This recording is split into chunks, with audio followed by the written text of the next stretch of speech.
أماه طريقي قد وضحى والقلب يسير به فرحا. Конечно, в основном Абдуллах бин Джафар, он взял адаб, воспитание от посланника Аллаха, алейхиссалату вассалам.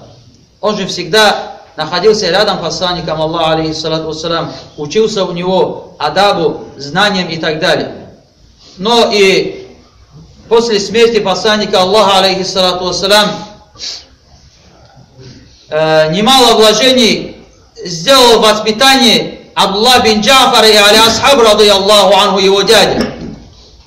И Абдуллах рассказывает, бин Джафар, меня, говорит, али асхаб, рады Аллаху анху, научил словам.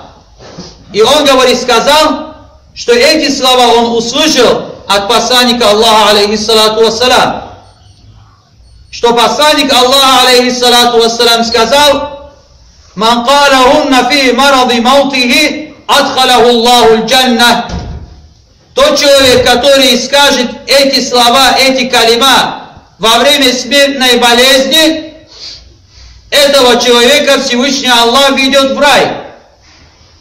И какие же эти слова?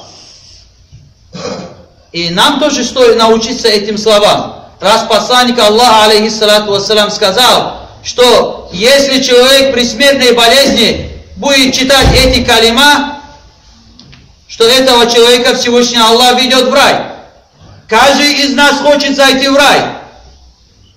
И что же научил посланник Аллаха, алейхиссалату вассалам, али асхабу? И что же научил али асхаб, рады Аллаху анху, своему племяннику Абдуллах бин Джафар? Тот человек, который скажет: «Ла илляха илляллаху л-хакиму л-карим». 3 раза. «Ла илляха илляллаху л-хакиму л-карим». «Ла илляха илляллаху л-хакиму л-карим». Еще 3 раза. «Альхамдулиллахи раббил аламин». «Альхамдулиллахи раббил аламин». «Альхамдулиллахи раббил аламин». И дальше. «Табаракаллади биядихил мульку. Юхьи ва юмиту ва хуа аля кулли шайин кадир». Вот эти калима.